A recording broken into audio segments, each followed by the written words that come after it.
আমি শীতলকে বিয়ে করতে চাই। কবে, কখন, জানি না, তবে সে বউ হলে আমার বউ হবে। অকপটে বলা শুদ্ধর কথা শুনে হতবাক হয়ে তাকিয়ে রইলেন সকলে। এ ছেলে কি বলে এসব? বলা নেই, কওয়া নেই, ডিরেক্ট বিয়ে। তাছাড়া এরা 24 ঘন্টার মধ্যে 20 ঘন্টায় পায়ে পা লাগিয়ে ঝগড়া করে, মারামারি করে, সুযোগ খুঁজে বেড়ায় কে কাকে বকা খাওয়াবে। কিছুদিন আগেও শুদ্ধ শীতলকে চেলাকাট দিয়ে মারল। মার খেয়ে শীতল শুদ্ধর সিগারেট খাওয়া ছবি সবাইকে দেখালো। মরা কান্না কেঁদে সীতারা শুদ্ধকে না বকা অবধি থামলি না। কথা খোঁচাখুচি করার ব্যাপারটা না হয় বাদই রইল। তাহলে কিভাবে কি? নাকি জনে মিলে প্রাঙ্ক করছে? আজকালকার ছেলে মেয়েরা যা বিচ্ছু হার্ট অ্যাটাক করার মতো কাজবাজ করে বলে প্রাঙ্ক। এজন্য আগ বাড়িয়ে কিছু না বলে সকলেই আগে ঘটনা বোঝার চেষ্টা করছেন। তবে শুদ্ধর কথা শুনে শিমিন খেকিয়ে উঠে বললেন, এ হয় না, এটা রক্তের অপমান। কেন হয় না? কারণ তোমরা ভাই বোন। এ কথা শুনে শুদ্ধ ফিচেল হেসে ভুল সংশোধন করে দিল। উহুম, একটু ভুল হলো যে ছোট আম্মু। হ্যাঁ, আমরা ভাই বোন, তবে চাচাতো ভাই বোন। আর চাচাতো ভাই বোনের বিয়ে স্বয়ং ইসলাম ধর্মে জায়েজ আছে। যা ধর্মে জায়েজ সেখানে বাড়তি কথার কারণ দেখছি না। ধর্ম নিয়ে যখন এতই জ্ঞান রাখো তাহলে সম্পর্কে জোড়ালে কেন? ধর্মে কি বলা নাই প্রেম ভালোবাসা হারাম? কাউকে মন থেকে ভালোবাসা হারাম না, বরং অবিবাহিত অবস্থায় দীর্ঘদিন সম্পর্ক চালিয়ে যাওয়া হারাম। মন থেকে কাউকে ভালোবেসে বিয়ে করতে চাওয়া হারাম না, বরং গোপনে প্রেমের নামে স্পর্শ করাটা হারাম। আমি যেসব কিছুই করিনি, বরং হারাম কিছু যেন না ঘটে, তাই আজকে সরাসরি বিয়ের প্রস্তাব রাখছি। কেমন সাধু তা তো চোখেই দেখলাম। আমি না দেখলে। সিমিনের কথা আটকে গেল। উনি ফোঁস ফোঁস করতে করতে অন্যদিকে তাকালেন। রাগে শরীর জ্বলে যাচ্ছে ওনার। তবে ভাসুরের সামনে উনি থামলেও শুদ্ধ থামল না। সে অকপটে উত্তর দিল, কি দেখেছ? ওহ, জড়িয়ে ধরেছিলাম তোমার মেয়েকে, এটা। বুকে জায়গা দিয়েছি, তবে আমার মনে কোনো নোংরা চিন্তা ছিল না, আর না হাতের স্পর্শে ছিল অবাধ্যতা।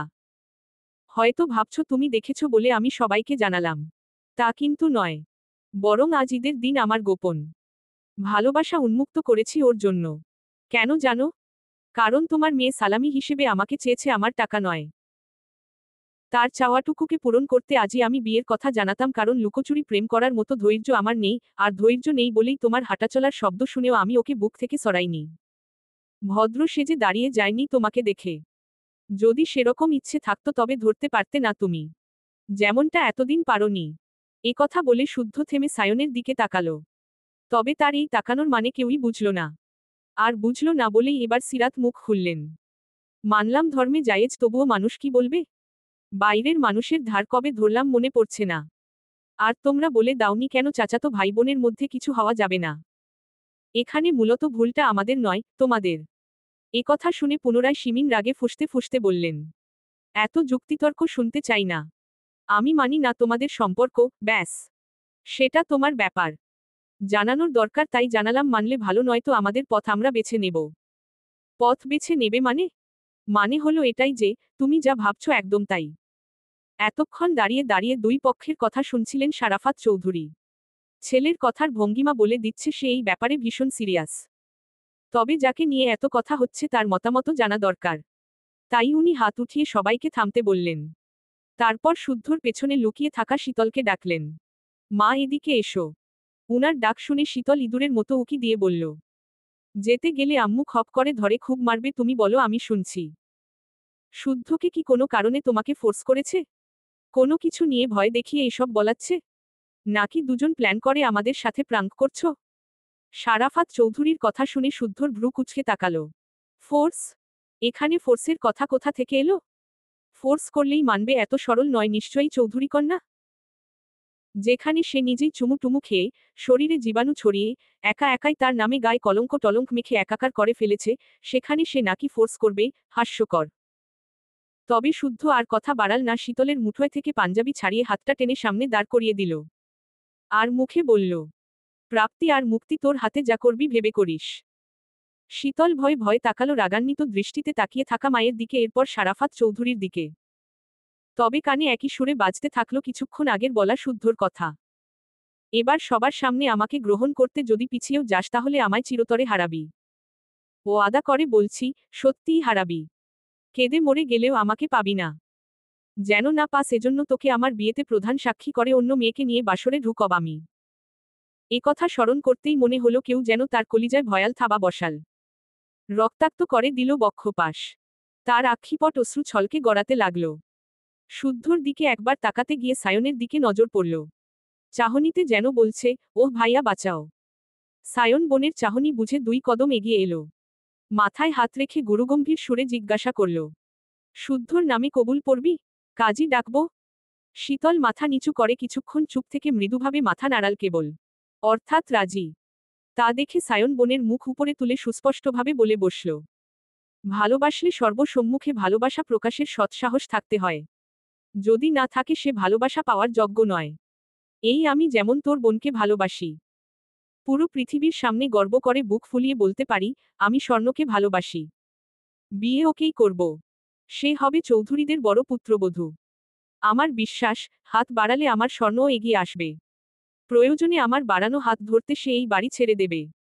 তাহলে তুই আমাদের বোন হয়ে ভালোবাসা প্রকাশে ভয় পাচ্ছিস কেন? একবার শুনিয়ে দে, তুই হলি সোয়াইব শুদ্ধর হবু বউ। সায়নের এ কথা শুনে সকলে যেন আরেকবার আকাশ থেকে পড়লেন। শুদ্ধর সঙ্গে শীতলের কথা মানলেও সায়ন স্বর্ণের কথা মানতে পারলেন না কেউই। থমথমে মুখে তাকিয়ে রইলেন সকলে। এটা সম্ভবই নয়, কারণ লোক সমাজে উনাদের চলতে ফিরতে হয়। যখন বাইরের সবাই জানবে তখন কিছুর বলার আগে ভাববে বাড়িতে নিশ্চয়ই অঘটন ঘটেছে। নতুবা এক ভাইয়ের ছেলেদের সঙ্গে আরেক ভাইয়ের 2 মেয়ের বিয়ে দেবে কেন? দিলে একজনের দিক, তাই বলে 2 জনের? এমন না যে চৌধুরীরা খারাপ কিংবা ছেলে মেয়েরা খারাপ যার জন্য বিয়ে আসে না। বিয়ে তো অহরহ আসে, যদি আসে তাহলে বাড়িতে কেন আত্মীয়তা করতে হবে? মোদ্দা কথা, ছেলে মেয়েরা যদি এতই সাধু হয় তাহলে বাইরে আত্মীয়তা করতে সমস্যা কোথায়? নাকি মেয়ে দুটোর চরিত্রে দোষ আছে? যদিও তারাই নিষ্পাপ হয় তাহলে কি ছেলে দুটোর মাঝে খাপলা আছে? নতুবা সচরাচর এমন তো দেখা যায় না। এসব প্রশ্নকে সাইডে রেখে এটা যদি বলা হয়, তারা নিজেরা পছন্দ করে বিয়ে করেছে, এটা কি গ্রহণযোগ্য? তাও কিন্তু নয়। বরং হাসাহাসির কারণ পেয়ে বলবে আজকাল চৌধুরী নিবাসে পরিকল্পনা করে ভালোবাসবাসী চলে। এসব কথার কে জবাব দেবে? এদিকে স্বর্ণ চুপ করে তাকিয়ে আছে সায়নের মুখপানে। দেখছে একজন অধৈর্য প্রেমিক পুরুষকে। দেখছে তার প্রতি অগাধ বিশ্বাস বুকে নিয়ে আধা পাগলকে। যাকে এতদিন বুঝিয়ে সুঝিয়ে রাখলেই আজ সে অঘটনটা ঘটিয়েই ফেলেছে। আচ্ছা, সে কি আন্দাজ করতে পারছে তার কথায় এখন সব সম্পর্কের বাঁধন নরবরে যেতে পারে? শুদ্ধ শীতলের পূর্ণতার মাঝে অপূর্ণতার শক্ত দেওয়াল হয়ে ওঠার কারণও হতে পারে। এদিকে সায়নের কথা শেষ হতেই শিমিন 2 পা পিছিয়ে গেলেন। অশ্রুসিদ্ধ চোখে তাকিয়ে রইলেন মেয়েদের দিকে। তারা জানে আজ তারা তাদের মাকে গোহারান হারিয়ে দিয়েছে। এটাকে শুধু হারিয়ে দেওয়াই বলে না বলে একেবারে শিরদাঁড়া ভেঙে দেওয়া। গোপনে থাকা আতঙ্ক অবশেষে সত্যি হয়েই গেল। উনাকে পেছাতে দেখে স্বর্ণ এগোতেই উনি হাত উঠিয়ে বারণ করলেন। আর কিছু বলারও নেই, শোনারও নেই, মেয়েরাও এখন অনেক বড় হয়ে গেছে, নিজেদের পথ নিজেরাই বেছে নিতেও শিখেছে। এবার তাহলে ছুটি নেওয়ার পালা। যদিও ছুটি বলে না, এটাকে বলে চুপ করে পালিয়ে যাওয়া। উনি কিছুক্ষণ থম মেরে লালবর্ণ চোখে তাকালেন শাহাদত চৌধুরী দিকে। তারপর আঁচলে চোখ মুছে ভাঙ্গা ভাঙ্গা কণ্ঠে বললেন, এতদিন তোমার সঙ্গে যেতে রাজি হইনি। এই সংসার ছেড়ে যাওয়ার কথা ভাবতে পারিনি, আজ যেতে চাচ্ছি। সঙ্গে নেওয়া সম্ভব হলে নিও, নয়তো একেবারে 3 তালাক দিয়ে আমাকে মুক্ত করে দিও। যদি তাও না পারো তবে আমার দাফনের জন্য তৈরি থেকো। সিমিনের কথা শুনে শাহাদত চৌধুরী কথার খই হারিয়ে ফেললেন। শুধু অবাক চোখে তাকিয়ে রইলেন সহধর্মিনীর দিকে। এ যেন অচেনা কেউ। এতগুলো বছরে উনি জেনে এসেছে সিমিনের কাছে উনি পুরো পৃথিবী। আর মেয়েরা হলো পৃথিবীকে ঘিরে রাখা অনাবিল সুখ। আজকে পৃথিবী আর সুখ দুটোকেই সিমিন অনায়াসে বিসর্জন দিয়ে দিচ্ছে। দাফন করা, তালাক দেওয়ার কথা বলতে একবারও বুক কাঁপল না। মনে পড়ল না সামনে দাঁড়ানো মানুষটা সহ্য করতে পারবে কিনা। এদিকে শুদ্ধ, সায়ন আর দরজায় দাঁড়ানো রুবাব যেন বাখারা। তারা কল্পনাও করতে পারেনি তাদের নরম সরম ছোট আম্মু কথা বলতে পারে। কিন্তু এই ঘটনা অন্যদিকে মোড় নিচ্ছে দেখে এবার সায়ন এগিয়ে এলো। সিনা উঁচু করে সরাসরি সিমিনকে বলল, এতটাই অযোগ্য আমরা? সিমিন জবাব দিল না, মুখ ফিরিয়ে অন্যদিকে তাকিয়ে রইল। সায়নও তখনও গো ধরে দাঁড়িয়ে পুনরায় জিজ্ঞাসা করল, যতক্ষণ না আমাদের অপরাধ চোখে আঙুল দিয়ে দেখাতে পারবে ততক্ষণ বাড়ি ছাড়ার কথা মুখে এনো না। কেন মানবে না? কি অপরাধ ন? আমাদের স্পষ্ট করে জানাও। সিমিন চলে যেতে নিলে এবার স্বয়ং সীতারা চৌধুরী সিমিনের মুখোমুখি দাঁড়ালেন। ছোট জায়ের মুখের দিকে কিছুক্ষণ তাকিয়ে বললেন, তোর স্বামীর সঙ্গে তুই যেতেই পারিস, কিন্তু আমার ছেলেদের অপরাধ জানিয়ে যা। কেন অদৃশ্য আঙুল তুলছিস আমার ছেলেদের দিকে? ঠিক কোন কারণে মানতে পারবি না? আমার তো মানতে সমস্যা নেই। তাহলে তোর কিসের সমস্যা? আমার সমস্যা একটাই, আমি খারাপ মা। আমার শিক্ষা খারাপ। যদি শিক্ষা ভালো হতো তাহলে একসাথে জনই বিপথে যেত না। আমাকে সকলের কাছে প্রশ্নবিদ্ধ করতে কাটার পথ খুলে দিত না। আমার ছেলেরা তোর পথের কাটা? বিপথ? কি বোঝাতে চাচ্ছিস তুই? এতদিন তো তোরা আমার সন্তান বলে কিছু ছিল না, তবে আজ কেন? নাকি এতদিন ছল করেছিস? যা ভাববে তাই। আজ থেকে ধরা নাও আমি মরে গেছি। তবে তোমাকে স্বার্থপর দুটোর দায়িত্ব দিয়ে গেলাম, যা ইচ্ছে করার করো। যে মেয়েরা মায়ের কথা ভাবে না, আমিও আর তাদের কথা ভাবব না। এ কথা বলে শিমিন যাকে সরিয়ে চলে যেতে নিলে শীতল মায়ের আঁচল টেনে ধরল। মাকে জড়িয়ে ধরে হাউমাউ করে কাঁদতে কাঁদতে বলল, যেও না আম্মু। আমরা তোমাকে ছাড়া থাকতে পারবো না। তাহলে দিনের ভালোবাসা পায় পিষে চলে আমার সঙ্গে। এ কথা শুনে শীতল থমকে গেল। ঠোঁট ভেঙে কেঁদে ফোপাতে ফোপাতে বলল, মেনে নাও না আম্মু, আমরা চারজনে অনে ক। শীতল কথা শেষ করতে পারল না, তার আগে শিমিন সজোরে 2 থাপ্পড় মেরে বসলেন শীতলের গালে। এবার শুদ্ধ যেন রাগের মাত্রা হারালো।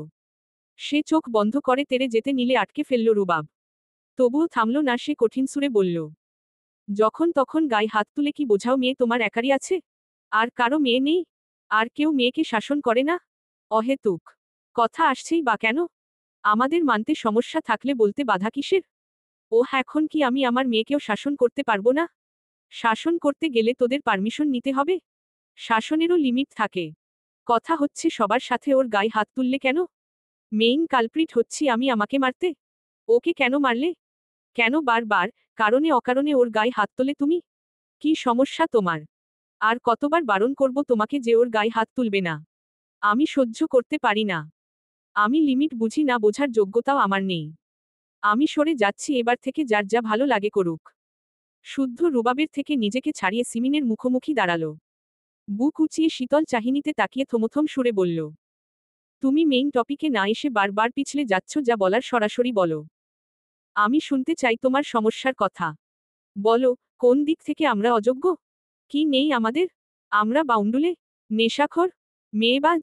নাকি বেকার, কোনটা? নাকি আগে থেকে কাউকে জামাতা হিসেবে খুঁজে রেখেছ? বলো কোনটা? আচ্ছা, তারা আমাদের থেকেও হাই লেভেলের? নিশ্চয়তা নিয়েছ তোমার মেয়ে তাদের কাছেই ভালো থাকবে? শুদ্ধর কথা যেন সিমিনের গায়ে জ্বালা বাড়িয়ে দিল। উনি দাঁতে দাঁত চেপে অগ্নিদৃষ্টি ছুড়ে বললেন, সেই কৌফিয়ত আমি কাউকে দেব না। কেন দেবে না?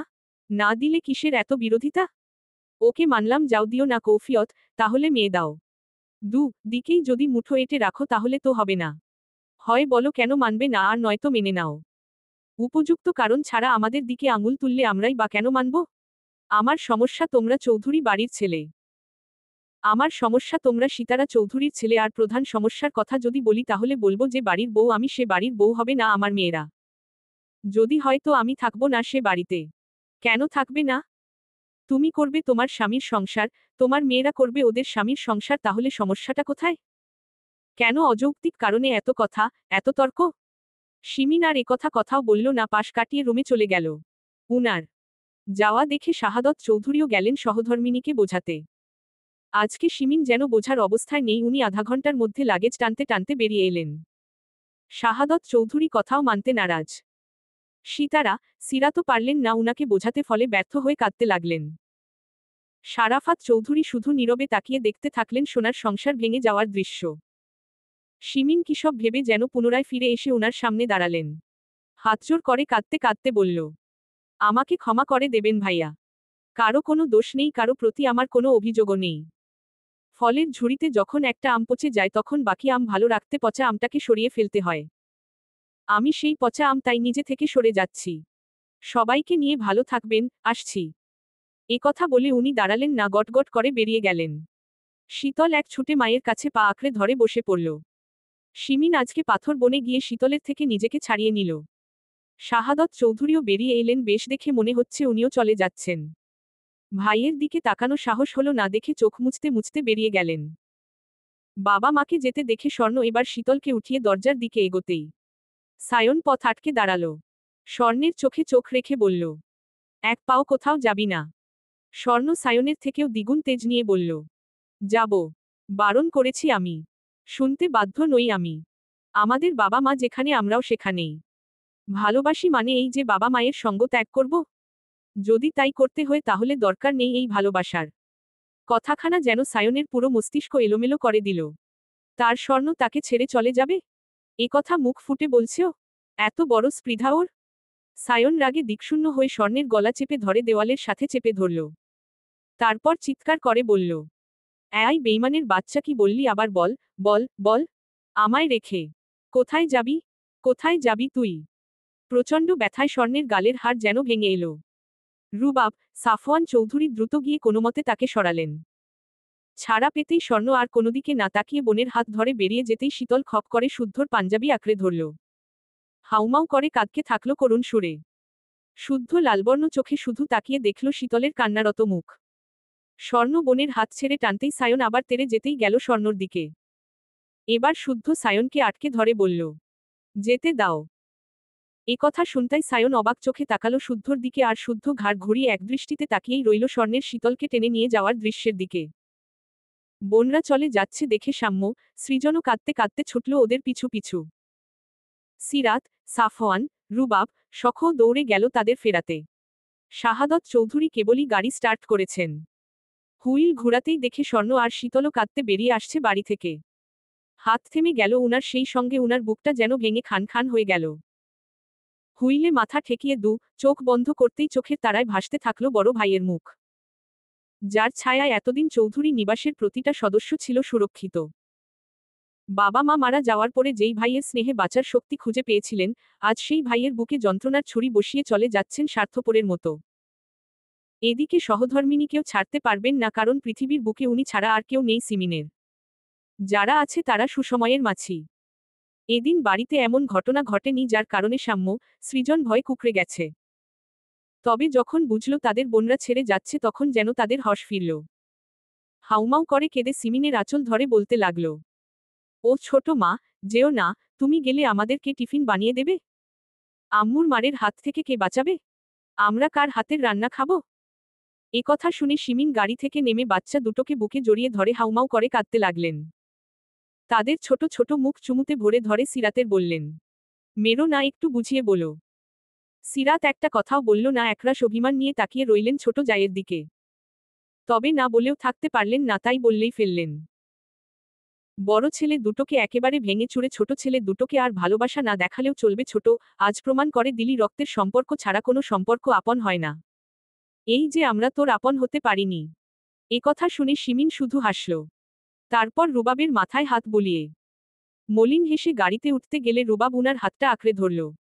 তারপর হাতের উল্টো পিঠ কপালে ঠেকিয়ে কান্না ভেজা বলল, একটু ভালোবাসা পাই বলেই মাকে ছেড়ে তোমাদের এখানে পড়ে থাকি। দেশে আর আছি বা দিন?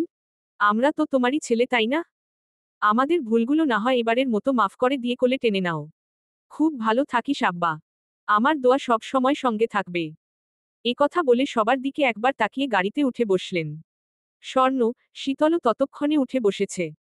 শীতল এখনো দুহাতে মুখখানা ঢেকে হাউমাউ করে কাঁদছে। তার বুক ফেটে যেন চৌচির হয়ে যাচ্ছে। শুদ্ধকে ছাড়া থাকবে কিভাবে সে?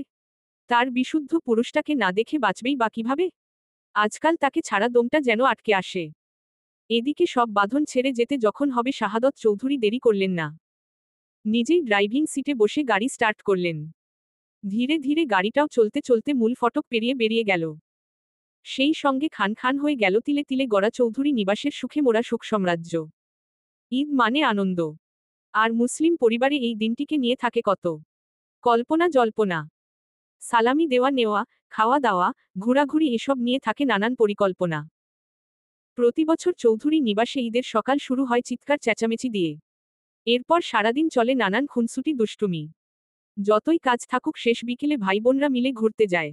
যেতে যেতে মজা করে, স্মৃতি কুড়ায়। সেসব স্মৃতিচারণ করে কোনো এক উদাস প্রহরে। ভেবেছিল রোজার শুরুটা দুর্ঘটনা দিয়ে হলেও ঈদটা বোধহয় ভালোই কাটবে।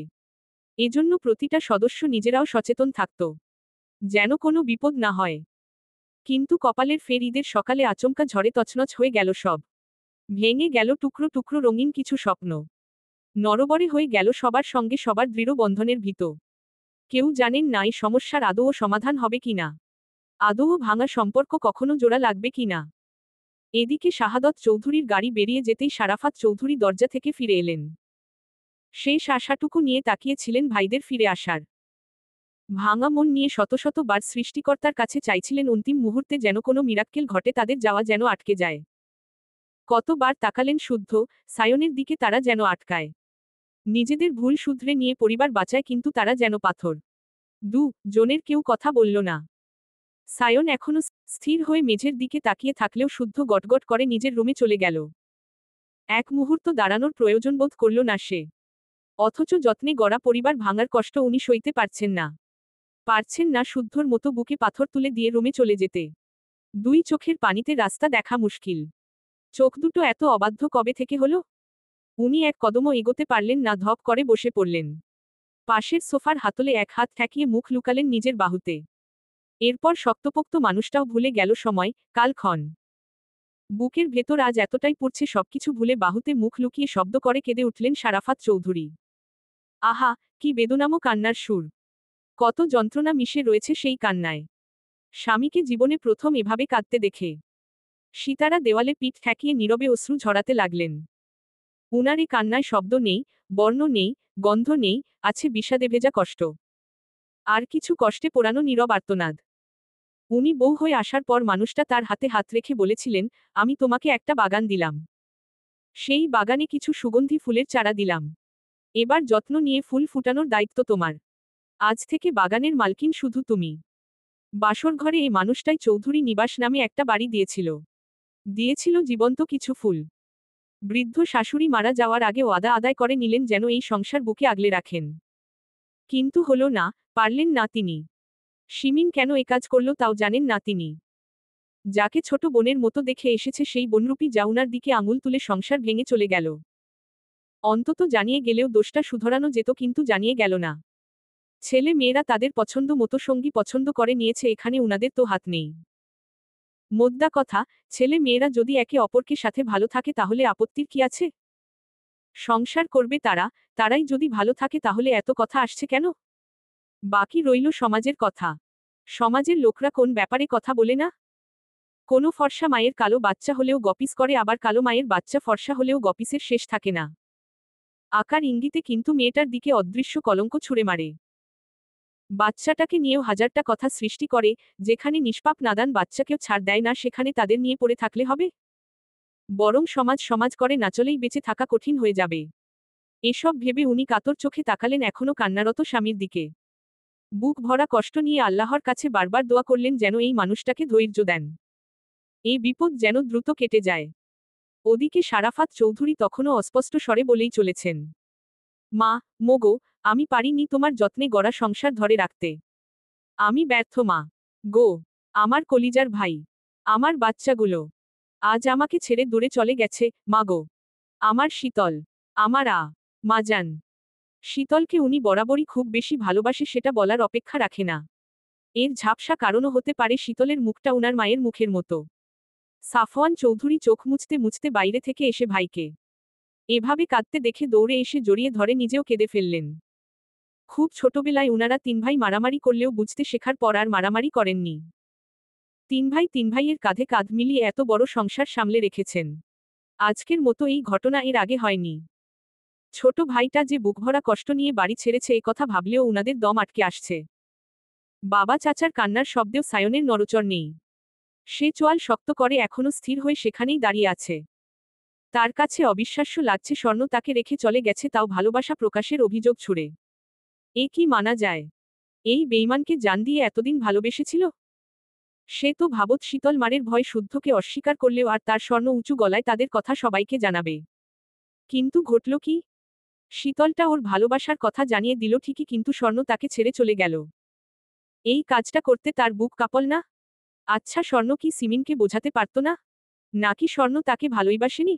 বাসলে এভাবে ছেড়ে যেতে পারত? নাকি ছেড়ে যাওয়া যায়? সে কি জানে না বাড়িতে ফিরে না তার কাছে না গেলে একদম স্থির হতে পারে না। তার শরীরের ঘ্রাণ নেশাগ্রস্তের মতো না টানলে উন্মাদ হয়ে যায়? তাহলে তাহলে কিভাবে গেল?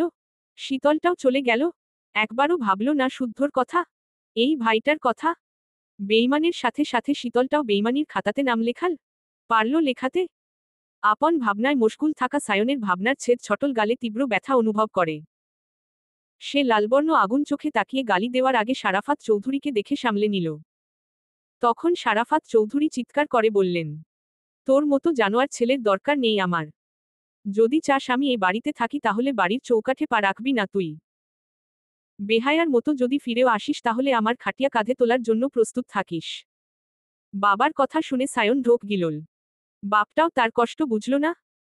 বাড়ি ছেড়ে চলে যাওয়ার কথা সোজাসাপটা বললেই হতো, এত কঠিন কথার দরকার ছিল? আহারে, বুকে জায়গা দেওয়া আপনজন সবগুলো আজ যেন বুকটাই জখম করার জন্য উঠে পড়ে লেগেছে। সায়ন কথা বাড়াল না, কিছু বলতে গিয়ে বুঝল কণ্ঠস্বর বাক্য সাজাতে ব্যর্থ। তাই সম্মতিসূচক মাথা নাড়িয়ে পা বাড়াতেই সিরাত তাকে ঝাপটে ধরে হাউমাউ করে কেঁদে উঠলেন।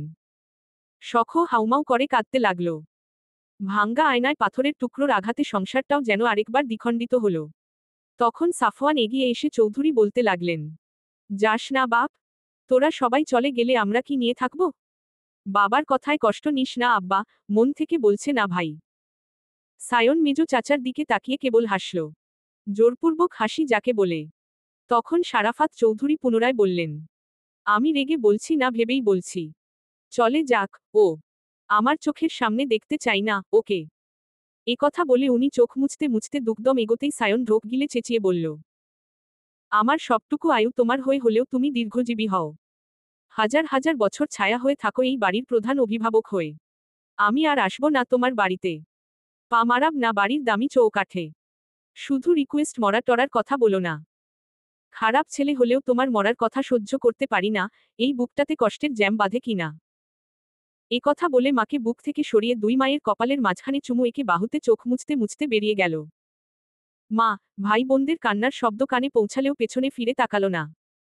তাকিয়ে আর কি হবে, এই বাড়িতে থাকার মেয়াদ যে ফুরিয়ে গেছে। শুদ্ধ নিজের রুমে বিছানায় চোখের উপর হাত রেখে আড়াআড়িভাবে শুয়ে আছে। পরনে এখনো সকালের সাদা পাজামা পাঞ্জাবি। বুকটাতে লেগে আছে শীতলকে জড়িয়ে ধরার নরম অনুভূতি। এইমাত্রই সিঁড়িতে দাঁড়িয়ে সায়নকে চলে যেতে দেখেও আটকাল না সে। কেন আটকাবে? কার বাড়িতে ঝামেলা হয় না? বসে সমাধান করা যায় না? বাড়ি ছেড়ে গেলেই কি সমস্যা সমাধান হয়ে যায়? যাবে যখন যাক। তাছাড়া ভালোই হয়েছে গিয়ে, নয়তো স্বর্ণকে ছাড়া সায়ন বাড়িতে থাকতে পারত না। সে এক প্রকার পানি ছাড়া মাছের মতো ছটফটিয়ে মরত। ভাইকে খুব ভালো করে চিনে সে। মোদ্দা কথা, যে যে স্বেচ্ছায় বাড়ি ছেড়েছে সব কটাকে সে বাড়ির অভাব বুঝিয়েই ছাড়বে, যাতে পরবর্তীতে সামান্য ব্যাপারে বাড়ি ছাড়ার কথা স্মরণেও না আনে। বিরক্ত হয়ে এসব ভাবতে ভাবতে হঠাৎ তার চোখের পাতায় ভেসে উঠল শীতলের কান্নারত নিষ্পাপ মুখ। করুণ সেই দৃষ্টি। বে আ দ বটা গেল তো গেল, কাঁদতে কাঁদতে বুকে জ্বালা ধরিয়ে গেল। এত কান্নার কি আছে? সে কি মরে গেছে? কোথায় ভরসা রাখবে তা না ভ্যা ভ্যা করতে করতে গেল। আর সিমিনকে আপাতত কিছু বলবে না সে। বাংলা সিনেমা দেখে দেখে নিজেকেও রিনা খানের চরিত্রে নিয়ে তাকে বোধহয় দিতে চাচ্ছে ঘাড়ত্তারা জামাইয়ের চরিত্র। যদিও তাতেও সমস্যা নেই। মানব না, মেয়ে দেব না, এই বাড়িতে থাকব না, বললেই হবে? এতই সোজা। প্রথমে ব্যাঙাচি ভালোবাসা বুঝত না। কত কি করে যাও একটু বুঝলো এখন নাকি মেয়ের মায়ের সমস্যা। এত জ্বালা সহ্য হয়। সিমিনকে যে আটকাতে পারত না তা কিন্তু নয়, বরং ইচ্ছে করে আটকায়নি। কারণ রাগের মাথায় বেশি কিছু বললে ঘটনা অন্যদিকে মোড় নিত। এসব ভাবনার মাঝে তার মস্তিষ্ক আচানক আরেকটা কথা টোকা দিতেই সে ও শিট বলে উঠে বসল। তাড়াহুড়ো করে নামতে গেলে তার ফোনে রিংটোন বেজে উঠল। পকেট থেকে ফোন বের করে রিসিভ করে শুনল অপর পাশের মানুষটার কথা। অতঃপর তাচ্ছিল্যের হাসি হেসে ধপ করে বিছানায় বসে পড়ল। ভাই বোনকে কথা দিয়েছিল দ্রুত BMW গাড়ি কিনে ঘুরতে নিয়ে যাবে। সেই হিসেবে ভেবেছিল নতুন গাড়ি নিয়ে আজ বিকেলে বের হবে। বের হওয়ার আগ মুহূর্তে গাড়ি দেখিয়ে সবাইকে খুব করে চমকে দেবে। কিন্তু গাড়ি তো ঠিকই পার্কিং লটে চলে এসেছে, কিন্তু তারা কই? শাহাদত চৌধুরীর চলন্ত গাড়িতে চলছে নিশ্চুপ নীরবতা। কারো মুখে কোনো কথা নেই। শীতলের কান্না থামলেও নীরবে অশ্রু ঝরা থামেনি। সে চুপ করে একদৃষ্টিতে বাইরে তাকিয়ে আছে। বোনকে কিছুক্ষণ লক্ষ্য করে স্বর্ণ শীতলের কাঁধে হাত রাখলে শীতল হাতটা ঝাড়া মেরে সরিয়ে দিল। আরেকটু সরে গেল জানালার দিকে। বোনের এই কাণ্ডে কেবল হাসল স্বর্ণ। তারপর পুনরায় বোনকে নিজের দিকে টানতে টানতে বলল, আয় আমার কোলে মাথা রেখে ঘুমা, নয়তো শরীর খারাপ করবে। করুক। মরে যাই আমি। তোরা তো তাই চাস। কেউ কারো জন্য মরে না। কথা না বাড়িয়ে এবার আয়। তোরা পাষাণ হয়ে গেছিস আপু। তোদের বিবেক মরে গেছে। আজকে তোদের জন্য বড় আব্বুর বুকে পাড়া দিয়ে আসতে হয়েছে। বড় বু কে কতটা যন্ত্রণা দিয়ে এলি ভেবেছিস একবার? আমরা আশায় কতটা কষ্ট পেল মানুষটা। এতদিন আগলে রাখার এই প্রতিদান দিলি তোরা। শীতলের কথা শুনে ড্রাইভ করা শাহাদতের বুকে বিঁধলেও এক বাক্যে উচ্চারণ করল না। তবে শিমিন সিটে হেলান দিয়ে বললেন, আসতে বলেছে কে? দরদ উতলে পড়লে চলে গেলেই হয়। মায়ের কথা শুনে শীতল মায়ের দিকে তাকাতেই অঝরে কয়েক ফোঁটা অশ্রু গড়িয়ে পড়ল। অতিরিক্ত কান্না করাই মাথা টনটন করছে। দুচোখ যেন মরিচ ডলে দেওয়ার মতো জ্বলছে। এমনিতে পিরিয়ডের প্রথম দিন অবস্থা খুব খারাপ থাকে। তার উপরে এক কাপড়ে বাড়ি থেকে বেরিয়ে এসেছে। তবে আজকে শারীরিক যত্নটা চেয়েও মানসিক যত্নটা অনেক বেশি। এতটাই বেশি অসহ্য ব্যথাও ফিকে লাগছে, তবে সে থামল না। পেট চেপে ধরে অঝরে কাঁদতে কাঁদতে মাকে বলল, এত পাষাণ হইও না আম্মু। বিবেককে নিচু স্তরে নামিও না। তোমার এই রূপ আমি সহ্য করতে পারছি না। সহ্য করতে বলছে কে? যা, চলে যা। সঙ্গী জুটিয়েছিস মাকে, না হলেও এখন চলবে। তুমি আসলেই স্বার্থপর মহিলা। খুব, খুব, খুব বেশি স্বার্থপর তুমি। কথা বলে শীতল দুই হাতে মুখ ঢেকে পুনরায় কাঁদতে লাগল। মানতেই পারছে না এসব। যে বাড়ি ছেড়ে এক রাত বাইরে থাকার পারমিশন পায়নি সেই বাড়িতেই নাকি ফিরবে না। প্রতি বছর ঈদে সকালে উঠে মেহেদি রাঙা হাত দেখায় সারাফাত চৌধুরীকে। সারাফাত চৌধুরী তার দুই হাত খুঁটিয়ে খুঁটিয়ে দেখে মেহেদির রং পরীক্ষা করেন। তারপর পকেট থেকে টাকা বের করে শীতলের হাতে গুজে দেয়। কথা কেউ জানে না, এটা তাদের মধ্যে গোপন সিক্রেট। এরপর একটু পর সবার সাথে আরেকবার সালামি দেন। ডাবল সালামির এক ভাগ রেখে বাকিটার থেকে এই বাড়ির ছোট সদস্যদের সালামি দেয়, যতই হোক বড় বোন সে। আজ সকালে বড় আব্বু কাছে যেতে পারেনি গালে আমার বউ লেখাটার জন্য। পড়ে যাবে ভেবেছিল, তখন নামাজের সময় হয়ে গিয়েছিল। এরপর ভেবেছিল নামাজের পর যাবে, ততক্ষণে পিরিয়ডের ব্যথায় কাতরাতে কাতরাতে শুয়ে পড়েছিল। এরপর আর যাওয়াই হলো না, বড় আব্বুকে ছেড়ে চলে আসতে হলো। বড় আম্মুর হাতে মজার মজার রান্নাও কপালে জুটল না। এসব ভাবতে ভাবতে তার কান্নার গতি বাড়ল। কাঁদতে কাঁদতে জানালায় মাথা রেখে ঘুমিয়ে গেল। বোনকে ঘুমাতে দেখে স্বর্ণ শীতলের মাথাটা তার কোলের উপর টেনে নিল। হাত বাড়িয়ে পানি নিয়ে রুমাল ভিজিয়ে মুখ মুছিয়ে দিল।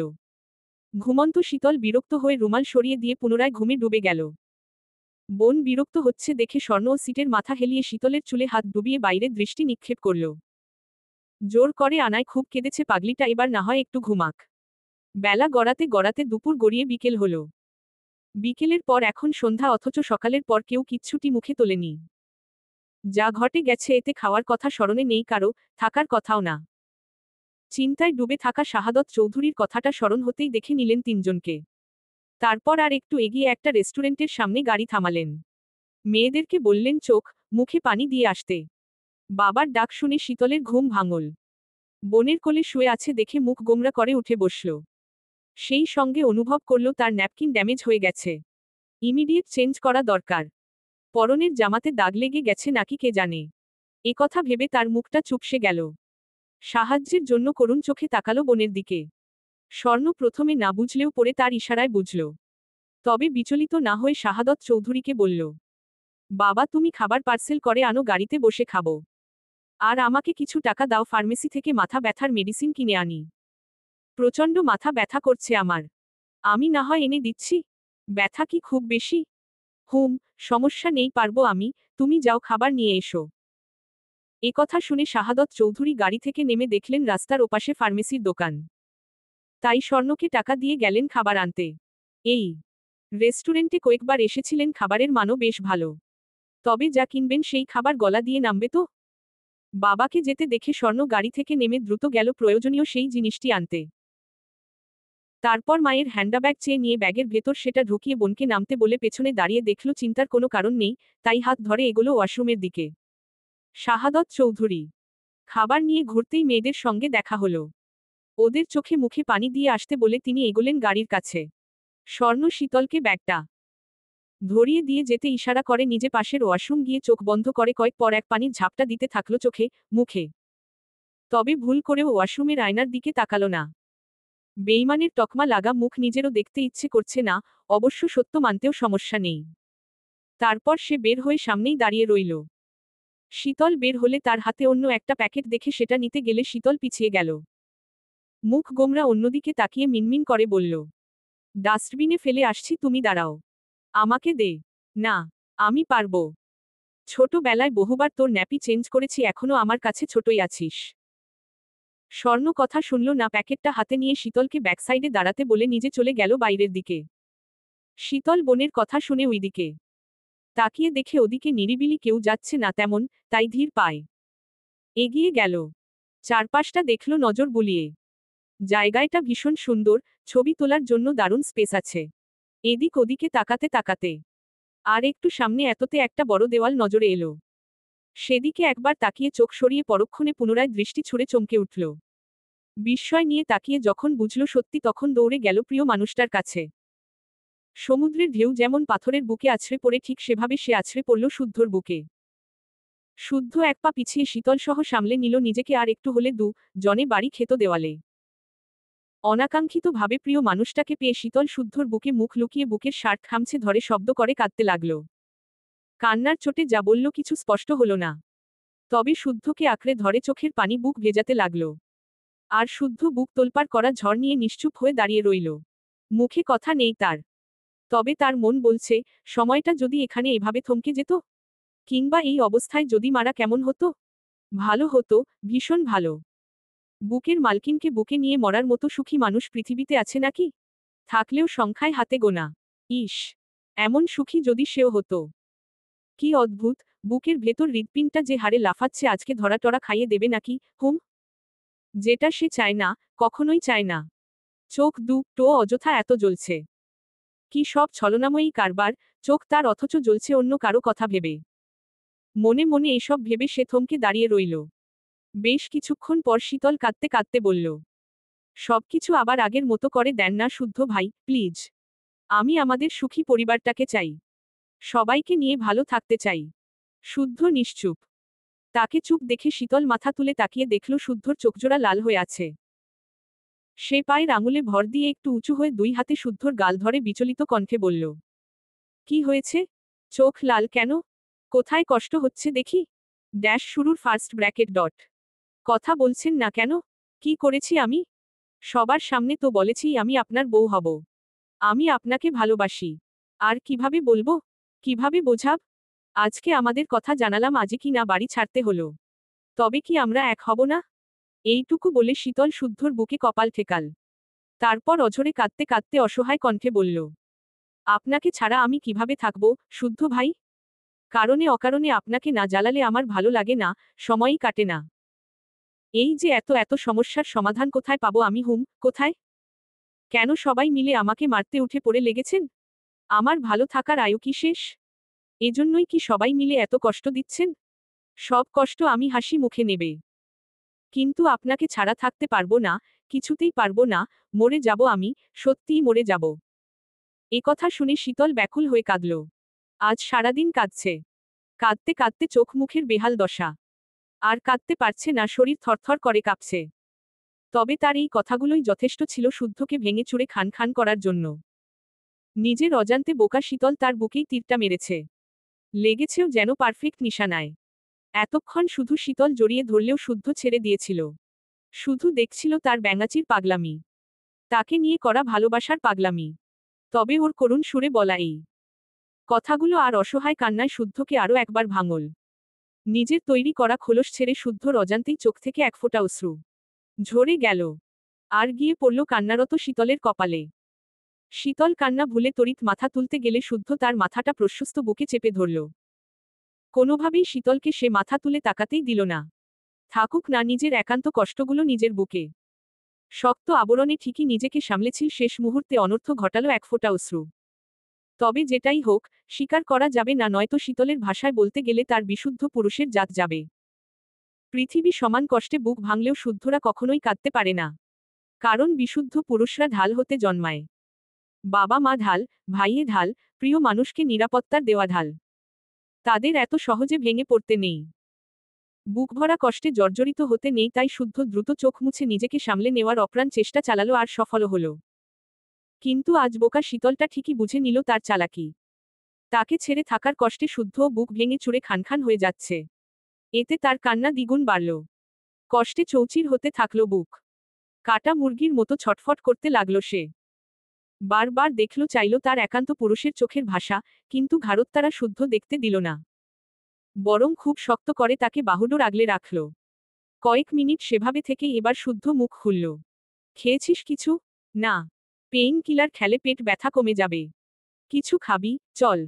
এবার হাতের বাঁধন ঢিলে হলে শীতল মুখ তুলে তাকালো। তাকিয়ে রইল সামনে দাঁড়ানো পুরুষটার দিকে। এই অবস্থাতেও সাদা শার্ট আর কালো জিন্সে কি যে চমৎকার দেখাচ্ছে। সে এবার ওড়নায় নাক মুছে ফোপাতে ফোপাতে জিজ্ঞাসা করল, আপনি কিভাবে জানলেন আমার পেট ব্যথা করছে? শোষমানের আত্মারা কানে কানে বলে গেছে। এই মুহূর্তে শুদ্ধর বাঁকা কথা শুনে সে ভ্রুকুটি করে তাকালো। আশেপাশে স্বর্ণকে না দেখে খুঁজছে দেখে শুদ্ধ বলল, ও সামলে নেবে, ভয় নেই। আপু জানে আপনি এসেছেন? সায়ন ভাইয়া কই, আসেনি? তুই আর তোর ভাইয়া জন্মেছিস বারবার আমাদের ভালোবাসার দিকে আঙুল তুলতে। আর আমরা জন্মেছি তোদের গর্বমার্কা বুদ্ধি ট্যাকেল দিতে। মন ভালো নেই বকবেন না তো। কেন, মনের আবার কি হলো? আপনাকে নিয়ে ভয় হচ্ছে খুব। কিসের ভয়? হারানো ভয়। শুনেছি চোখের আড়াল হলে নাকি মনের আড়াল হতে দেরি লাগে না। তুলে আছাড় দেব, আজাইরা কথাবার্তা বলার স্বাদ মিটিয়ে দেব। আসছে সিনেমার হিরোইন হতে। চল হাট, কিছু খেয়ে ওষুধ খেতে হবে। বা ল খাবে? খাবো না ওষুধ। এত কিছু ঘটে গেল এখনো নাকি ধমকাতে হবে? এজন্যই প্রেম করতে চাইনি আপনার সাথে। এই বেয়াদব, এই প্রেম করলি কখন? প্রেম করার আগেই তো তোর হিটলার মা সব ঘেটে ঘ করে দিল। বেশ করেছে। আপনাকে দিয়ে প্রেমের পও হবে না। হবে কি না, সেটা সময় আসুক, দেখে নিস। কথা বলে সে একটা ফোন এগিয়ে দিল শীতলের দিকে। বারবার সাবধানও করল কিছুদিন লুকিয়ে রাখার জন্য। এটা দিয়েই আপাতত যোগাযোগ করবে। এই ফোন হারালে আর কথা বলাও হবে না শুদ্ধর সাথে। কথা শুনে শীতল যক্ষের ধনের মতো ফোনটা আঁকড়ে ধরল। এদিকে দেরি হয়ে যাচ্ছে, যেতে হবে, কিন্তু বিদায়ের ঘণ্টা বড়ই যন্ত্রণার। কিন্তু কেউ মুখে বলতে পারছিল না। নিজেকে স্বাভাবিক রাখতে শুদ্ধ টুকটাক কথা বললেও শীতল ফোন হাতে নিয়ে অশ্রুসিদ্ধ চোখে তাকিয়ে রইল। তখন শুদ্ধ বা পকেটে হাত ঢুকিয়ে কিছু বকুল ফুল এগিয়ে দিল। তাজা বকুল ফুল। মিষ্টি সুগন্ধ আছে। পৃথিবীতে এত এত ফুলের মাঝে শুদ্ধর পছন্দ বকুল ফুল। শীতল হাত বাড়িয়ে নিলে স্বর্ণ সেখানে হাজির হল। আপাতত আর কথা বাড়াল না জন। তবে শীতল যখন জানল শুদ্ধ পেছনের গাড়িতে তাদের সাথে চট্টগ্রাম যাচ্ছে, তখন অশ্রুসিদ্ধ চোখে তাকিয়েও মুচকি হাসল। নয়তো বিদায় দিতে কলিজা এফোর ওফোর হয়ে যাচ্ছিল। To be continue.